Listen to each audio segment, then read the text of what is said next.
Good morning. Good morning. This is Kim, This is Andy. and we're here to read to you from the Urantia book. But first, we have 365 Days of Walking Red Road by Terry Jean, Today is June 20th. June 20th. We hear from an anonymous Shoshone tribal member. Oh, the comfort, the inexpressible comfort of feeling safe with a person, having neither to weigh thoughts but pouring them all out, just as they are, chaff and grain together, certain that a faithful hand will take and sift them, keep what is worth keeping, and with the breath of kindness blow the rest away. It would be nice. Isn't that what we do? Yeah, I don't know. That's what we do. that's what we do. And then from the Tao Te Ching Tao Te Ching by Lao Tzu, translation by Derek Lynn. And today, when governing is lackluster, the people are simple and honest. Lackluster means without excessive interference, a government that respects individual rights and doesn't try to control people or invade their privacy. This way of governing allows us to live simply and honestly. When governing is scrutinizing, the people are shrewd and crafty. The opposite of the above is a government that monitors our every move. Such a government may appear to be capable and brutally effective, but because it burdens us with restrictions, it creates an environment where we are forced to become ever more evasive. Misfortune is what fortune depends upon. Fortune is where misfortune hides beneath. Who knows their ultimate end? They have no determined outcome. Rightness reverts to become strange. Goodness reverts to become wicked. It is hard to say what is good or bad. A ruler may think it's a good thing to spy on people without realizing that this leads to ever more dissatisfaction and alienation. What seems like a good idea can turn into a disaster, and vice versa. The Confusion of people has lasted many long days. Because worldly affairs are so unpredictable, they can be very confusing for most of us. This is why sages recommend that we follow the Tao and not try to analyze every little detail. Logical analyses can yield the wrong conclusion, but the true Tao will never lead you astray. Therefore, the sages are righteous without being scathing. To be scathing means you become self righteous and condemn those who fail to live up to your standards. Incorruptible without being piercing. To be piercing is to impose one's discipline of being incorruptible upon others. Oh, we totally do that. I mean, the United States imposes their standard on everybody else. Not everybody else is capable of living up to your standards for yourself. And you make sure that you do live up to yours, and we don't do that either. Sages do not do this. They are tough on themselves but tolerant towards everyone else. This makes perfect sense because we can always change ourselves, but never others. Therefore, discipline is most effective when we apply it in our own lives and completely ineffective when we try to force it on other people. Even if we start out with the best of intentions, the wisest thing we can do is give up trying to control others and focus energy on improving ourselves instead. Straightforward without being ruthless, illuminated without being flashy. Yeah, that's what we strive to be. Yeah. Okay, that was chapter 58. Chapter 58 of the Tao Te Ching. Okay, now we're on the Urantia book, paper 49, section 4, evolutionary will creatures. You start. There are great differences between the mortals of the different worlds, even among those belonging to the same intellectual and physical types. But all mortals of will dignity are erect animals, bipeds. Okay, that's interesting. So there's not a morally intelligent Four-legged? four-legged. Hmm. That's interesting. Why is that important? Maybe it's not important, just an observation. Well, yeah. There are 6 basic evolutionary races, 3 primary, red, yellow, and blue, and 3 secondary, orange, green, and indigo. Hmm. Okay? Most inhabited worlds have all of these races, but many of the 3-brained planets harbor only the 3 primary types. Some local systems also have only these 3 races. Huh. Okay. So the So 3. why do we have orange, green, and indigo? I don't know. Some of the have all. Many inhabited worlds have all these, but sometimes there's a whole system that has only the first 3. I guess it's this creative option. Mm-hmm. You know what I mean? Mm-hmm. They have options that they bring to us, but I guess we have to assume that they're doing it. They do because their job is to work for our benefit, not their own, right? Right. Mostly. Mm-hmm. Yeah, I don't know. The average special physical sense endowment of human beings is 12. So we have 12 physical senses. Though the special senses of the 3-brain mortals, so there's some 3-brain mortals. So some planets have, because we've got like 2 brains. We're 2-brained. Mm-hmm. But some of them are 3-brained. See why I'm sometimes of 2 different opinions? Yeah, you're so funny. yeah. Right. But I don't know. So this is a real thing. This is like primary differences they see among us and why they, Mm-hmm. Okay. So we have 2 brains. And that's something I'm really interested in. Check out Ian McGilchrist if you have a chance. Let me know what you think of him. Okay, where am I at? Okay, so usually people have 12 senses. Well, I only know like 5. Like maybe the 6th sense they talk about is proprioception, like understand know where you are in relation to something else kind of thing. Okay. We have other senses. Apparently. Okay, wait. Though the special senses of the 3-brained mortals are extended slightly beyond those of the 1 and 2-brain types, they can see and hear considerably more than the Urantia races.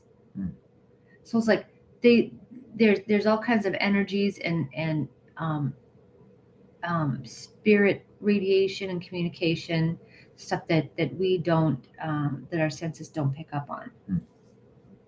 Okay, so there really is there are all kinds of holes in our reality when you think about it. Think about your senses and how everything that you know comes through your senses, but that these are kind of like stabs in like whatever we don't really know what else. There's a oh gosh, here's Shar. Hello, Shar.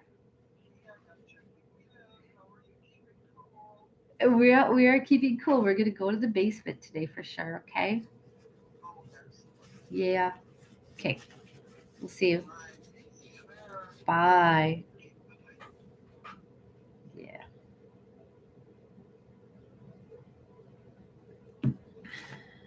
Okay, where am I at?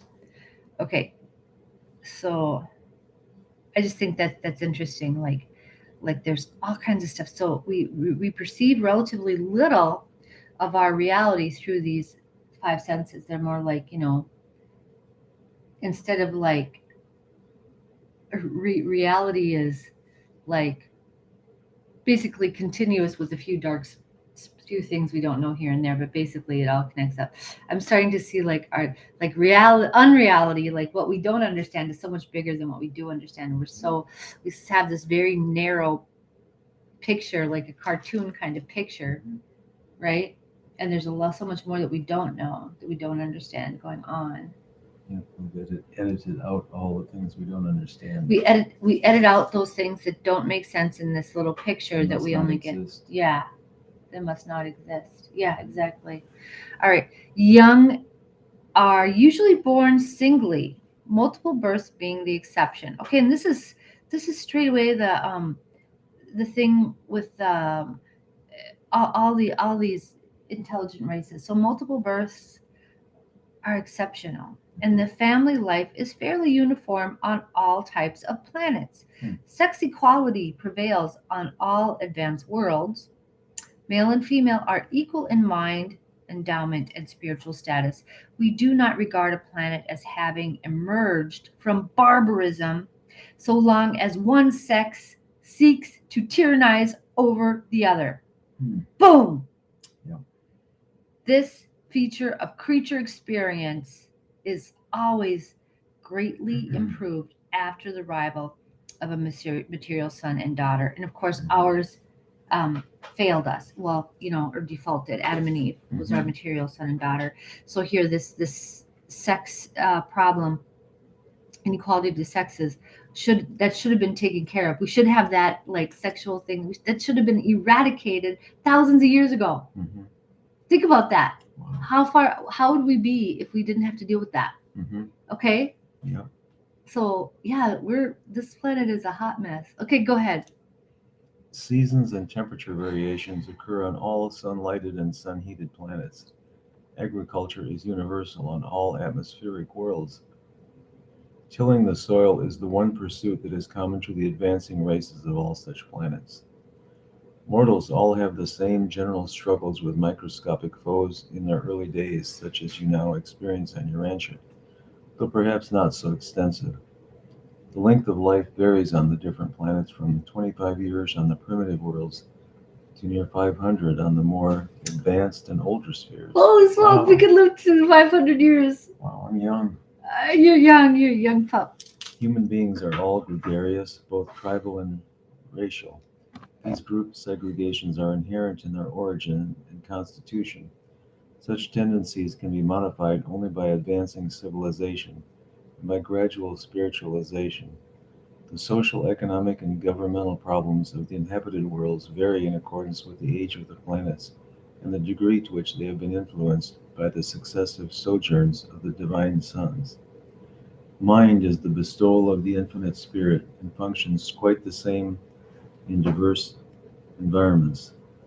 The mind of mortals is akin, regardless of certain structural and chemical differences which characterize the physical natures of the creatures of the local systems.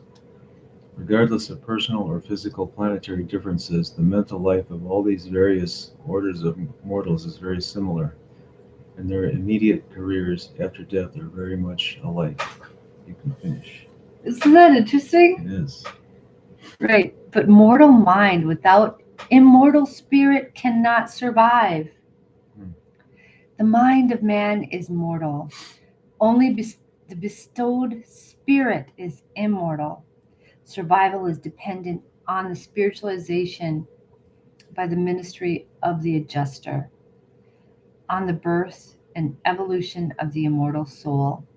At least there must not have developed an antagonism towards the adjuster's mission of effecting the spiritual transformation of the material mind. So there is something greater out there, and we are We're more than our minds. more than our minds, more than our bodies. Yeah. So at least for the minimum for survival of is that there can't be an antagonism to this thought adjuster's mission. Mhm. Which I guess doesn't speak well of atheists or agnostics. Okay, well, Which means they're kind of on a dead end street. it depends on if they develop an angry, like a attitude, and like a diminishing kind of. They look at, see, this the whole thing is on like arrogance and like thinking that you know everything. So if you're not open to the possibility of there being spirit and of like life after death and things like that, if you're not open to that possibility, at least, I mean, you can doubt it, whatever, but it'll come to you and show itself to you, unless you're saying like, no, that's dumb, or you're always saying like, no, don't talk to me, I'm above that, I'm, like, yeah. Well, then, okay, then you're gonna not partake in it. You choose, yeah. Mhm. But yeah, we have to be so gentle with each other when dealing with people that don't believe what we do, Mhm. you know. Right. And I look at all my Muslim friends and all the hostility between Muslims and Christians, and it's like, gosh, you guys, knock it up. You're still, all of you are gonna go to heaven. I mean, Mhm. you're all worshiping sincerely. You all Mhm. believe in the, yeah. So, but between that's why this science, this coming together of science and religion, is so important, because it can bring with us all those brilliant minds who are like denying the spirit and stuff. Mhm. Yeah, because they don't know what they're denying. They're just mad at something, and religion to them is something oppressive. Mhm. And it's not, if you feel oppressed by religion, you're not doing it right. Stop doing it. And religion is liberating and empowering, Mhm. and it makes you no enemies. It's like, that's the thing, they think that if you, well, I thought that for a long time, if I would adopt Christianity, I'd have to also adopt all of these enemies and fight against all this stuff, and that's not it either. No, you don't. If you find yourself fighting for the sake of religion, guess what, you're doing it wrong. Don't do it. Huh? Mhm. Yeah. Right. So that's not what it's for. But unfortunately, throughout our history, people have taken this amazing gift and flipped it and turned it around into a weapon to hurt other people with, and to make other people small and stuff like this. And stop it. It's that's not what it's for. That's not what it's about. So stop. It shouldn't be used as a method of controlling people. Yeah, Okay. that's not what it's for. Okay, it's to make you free. Mhm. It's to make you love. Mhm. To make you to inspire you to do more with your life. Mhm. Okay. All right. Okay. Thanks. Bye. Okay. Have a great day.